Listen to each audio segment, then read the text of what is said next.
Shanghai is 4.5 hours from Beijing by high-speed rail. A blast through rural China.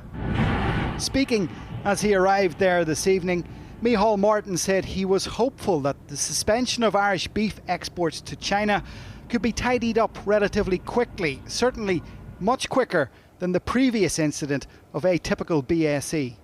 I don't have a precise timeline, but I would hope within months. But I think the early action by the Department of Agriculture in notifying the Chinese authorities, and given that this is an atypical case, which I think speaks volumes for the system we have in Ireland in terms of checks and identifying situations like this, I think that all stand to our benefit. The government is pushing its Asia-Pacific strategy hard.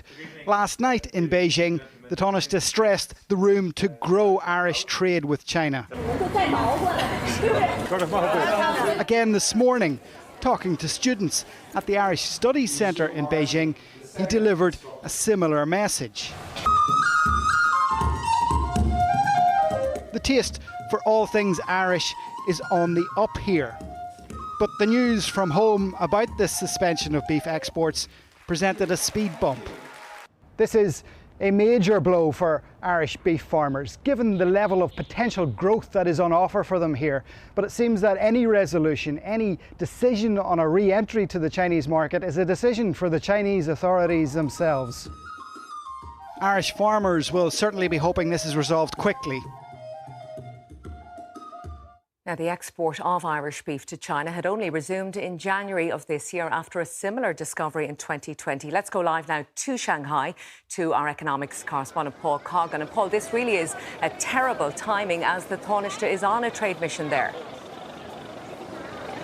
Well, it certainly put a bit of a dampener on the mission here. That's a mission attempting to grow trade between Ireland and China. But as you heard in that report, the Tánaiste is hopeful that this can certainly be resolved much more quickly than the previous incident.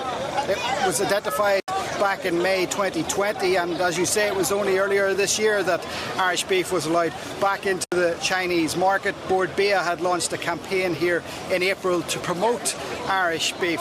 Micheál Martin saying clearly there's no impact on public health here. It's more a procedural thing from here on in.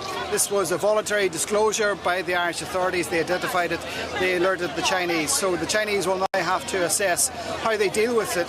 And Micheál Martin says he's hopeful that it will take months as opposed to the years that Irish beef farmers have had to put up with, because this is a massive market and there's great hopes around growing Irish beef exports to China. So Micheál Martin hopeful, if not necessarily expecting a speedy resolution to this. The Irish Farmers Association say it shouldn't affect the price of beef. They say demand in UK and Europe remains strong, but they say there's no reason why, once the Chinese have digested this report, that they don't allow beef back into the Chinese market. Separately, the Tánaiste here in Shanghai tomorrow will open Ireland House. That will become a hub for Irish interests here in Shanghai. He will also be meeting with numerous state agencies here, and agri-food, as you can imagine, will be central to those discussions. Our economics correspondent Paul Coggan live from Shanghai in China. Thank you for all of that.